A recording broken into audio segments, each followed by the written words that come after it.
زما نوم آصف دورانی ده. زه پخوانی سفیرم. پاکستان هدف پکار دی چې دا وي چې په افغانستان کې ثبات راسي او دا ثبات ډېر مهمه ده او دا ثبات چې راسي خو دې سي افغانستان بعد چې کومه ګټه رسي هغه پاکستان ته به رسي. نو هیله لرو چې انشاءالله دا مذاکرات به کامیاب سي او دې کې بیا دا هیله هم لرم چې د افغانستان کې چې څه ډلې دي چې په اپس کې جنګېږي هغوی به یو سره کښېني او دا معاملات سره چې دي تمام کړي. زه انجینیر کمال صافی او د افغانستان په پارلمان کې د قندوز د خلکو وکیل یم یا استازی یم.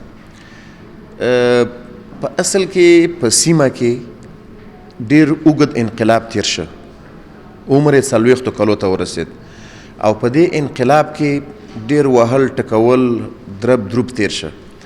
نو موږ چې یو ځای کې 40 کاله په یو ریجن کې یا په یو سیمه کې 40 کاله جګړه وشي حتما هغه ډېرې بدې خاطرې لري، هلته تباهي راځي، هلته خرابۍ راځي او همدغه شانته مخالفتونه ګیلې شکوې او فاصلې ایجادېږي او همدغه 40 کلن ناغوښتي چې موږ او تاسو نه غواړو انقلاب نتیجه ده چې ګیلې شته، خفګانونه شته، فاصلې شته.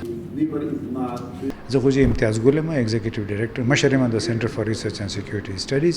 د میټینګ مقصد خو بنیادی مقصد امن دی، سوله ده او د خلک داسې خلکو ته چې پارلمان کې ناست دي، پارلمان بهر دی او اثر لري، هغې ته دا موقع ورکولی چې یو بل سره د خبرې اترې وکړي او د دواړو ملکونو ترمنځ کومې ستونزې چې دي د هغې دپاره څه لاره هواره کړي. د خلکو دپاره چې څه مشکلات پیدا شوي دي د سیاسي ستونزو په وجه هغه د لږ کوشش وکړي چې لاره ورته هواره کړي چې حل دي شي.